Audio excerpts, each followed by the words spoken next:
So for the complex data types, we have the object, we have the array, we have the function related, and we have the date. All right, so we're going to be taking each one after the other. Okay, so I'll be creating a new file, all right, for the complex data type, so that we can basically focus on that JavaScript file. So we call this complex data type dot js, all right, not ts. Okay, so I'll also link that up with our index.html, in which we have been working with.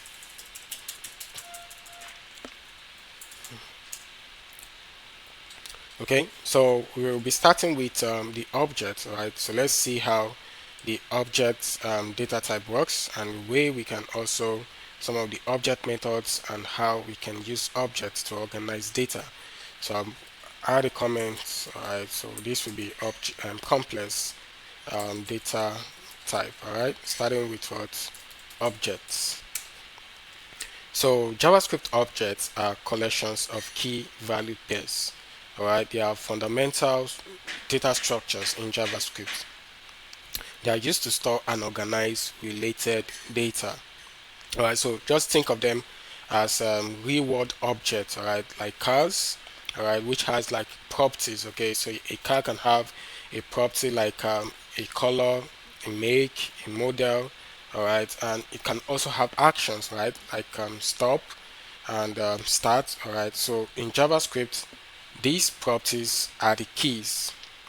Alright, so these properties are the keys, and their value are the data associated with them. So these actions are methods which are functions. Alright, they are functions that are stored, alright, as object properties.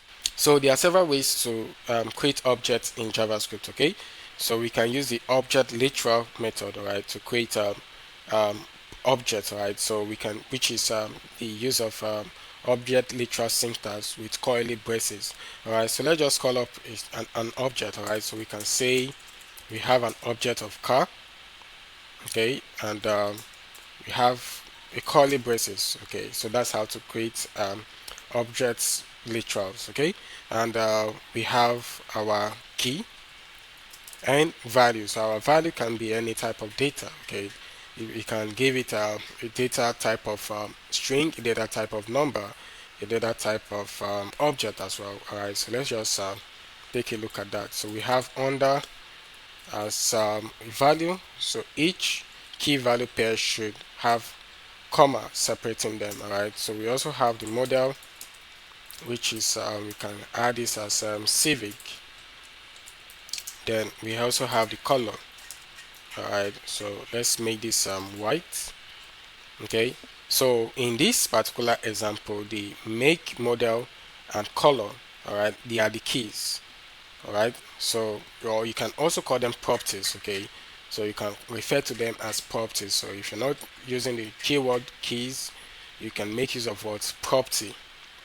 Alright, so the values are the Honda, the Civic, and the white. Alright, so once you preview this on our browser, alright, so we can say car, and let's check out our browser. So we have this is how it's always displayed. Alright, so we have the color, the make, and the model. Okay, so these are ways to actually preview your objects. Alright, so let's talk about how we can access and modify properties. Okay, so let's just add like a little comment. Alright, accessing and modifying properties. So this is like a common method, right, which is used in actually getting this your key values. Alright, so I can simply use the console.log, and we need to call up the identifier, and to call up your key you have to make use of a dot. Alright, so you can see that you have access to your keys, which are your properties, alright, by simply using a dot, which is a full stop. Okay, so we can simply call up whatever property we want to, we can say make. All right, make. So that allows us to actually store values. All right, or that actually allows us to get our value. All right, so once we check it out, you can see you have under. Okay, all right, so moving ahead, we can create another object. So you can create as many objects as possible. All right, so let's call this user. Okay, so we can call this, let's say our user can have different property. Okay, we can say a user can have a username, right? So we can call this Mary Jane. Okay, and we can have store the email as well.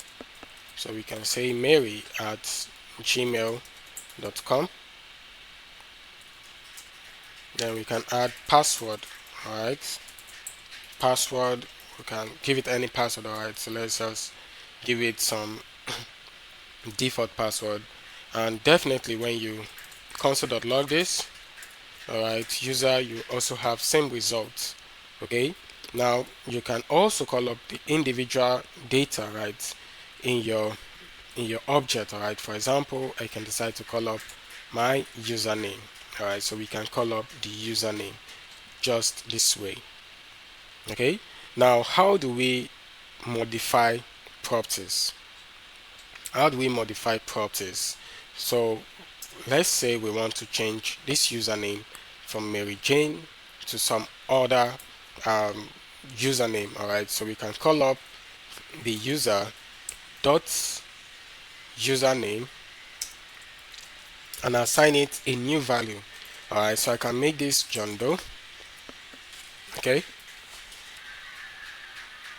so we simply call up the user dot username and give it that new value. All right, so we can also add more properties to this user. All right, for example, we can say user dot age. All right, so we can assign it a value.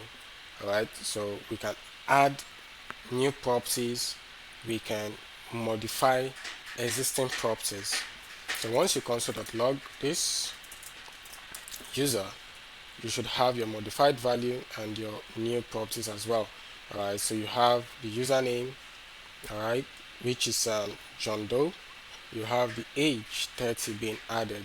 All right, so that is how you can access and modify properties in objects. All right, so let's see how we can also nest objects in this user. All right, so for example, we need to include the user's address. All right, so you can also add nested object. All right, so we can call up the user dot address. Okay, then we can make it an object itself. So an address can have a place. So let's say place. Let's say, all right, so let's say number 26 PLC Road. All right, so comma. So we can add like a state. All right, so we can make it let's say Lagos. Okay, then we can give it country, and we can say Nigeria. Okay, so once you output that as well, you also notice that you have your data. Right, you have your data. So this is the address. Your address has a country, your address has a place, your address has a state. Now if we want to tap into, let's say we want to get that place, all right, or we want to display the full address, okay, full address of the user. So let's just send like a message const full address. So that should be so let's use the concatenation to join them together. So that would be user dot address, right? Then the address is an object. Okay, so we have to tap into the object property using what dot. All right, so that would be dot place. Okay, then we can also add more. So we can still call up the user dot address, then dot state, comma, Then lastly, we have the user dot address dot country, right? So that is how you can access your data. So once you output this, right, so let's just send the console.log, right, full address. Alright, so that should give us the whole address of the user. Okay, so you can see we have number 26 PLC Road, Lagos, Nigeria. Okay, so you can also have access to you know, a nested object. You can also structure your object in such a way that you only get some particular property out of it instead of you know, pulling all the object property. Okay, so for example, I can get just let's say the username and password, alright, without pulling all the object. So we can add that directly. Okay, we can add that directly by just using um, that is the destructuring method. So we can destructure this object by simply getting the username, alright, and the age, alright, and reference the user. So this is how you destructure objects. So destructuring object allows us to get the property itself, alright, and once we console.log username and age, alright, that should give us John Doe and 30. Alright, so destructuring objects are also important when getting some certain data inside the object, and you don't need to you don't want to access all the object properties. You don't want to be pulling around all the objects within your source code. Alright, so you can just get the parameters you need, alright, within that object properties. Okay, so let's talk about the JavaScript spread operators and how we can use it. Alright, so we can add a comment for spread operators.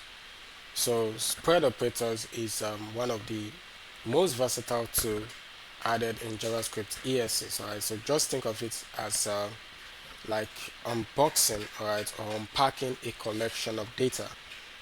So it takes an iterable, alright, an iterable data, so like an array or an object, and we can expand it into individual elements. Alright, so let's just take an example of how we can make use of spread operators. So let us take an example of how we can make use of the spread operator with objects. Okay, so let's call up let's say we have an object. Alright, so we have the brand is Apple.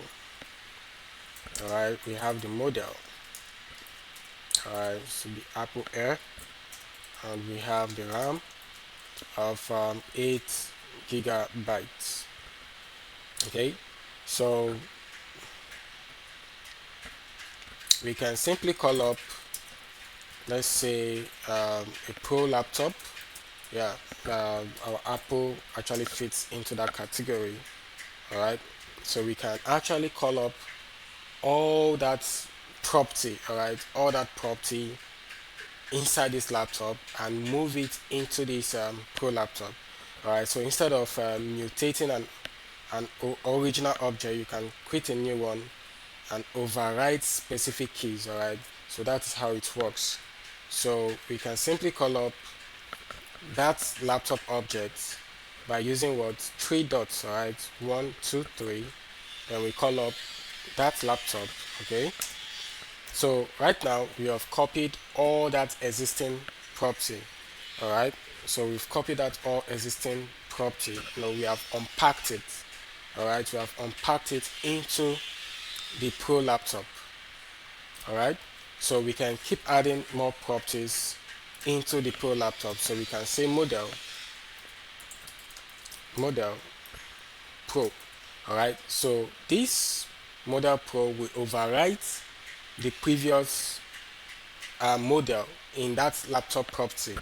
Alright, so we can also overwrite the RAM size. Okay, so we can make this 16 gigabytes. Alright, so let's check it out on our console. Let's check this out on our console and see how it works. So console.log pro laptop. Okay, so once you check it out, so you can see you have your brand is Apple, your model is Pro, your RAM is 16 gigabytes. So spread operator allows us to unpack existing property, all right, into new ones, all right. So thereby expanding it into each individual properties or individual key values, and we can also modify this by adding our own specific values. Okay, so we can also make use of spread operator to merge objects. All right, so let's say merging objects. So we can call up, let's say, base stats. Okay, so we can add HP of 100. All right, speed. All right, the speed is 50. All right, or 20. Yeah, let's leave it as that. Then we also have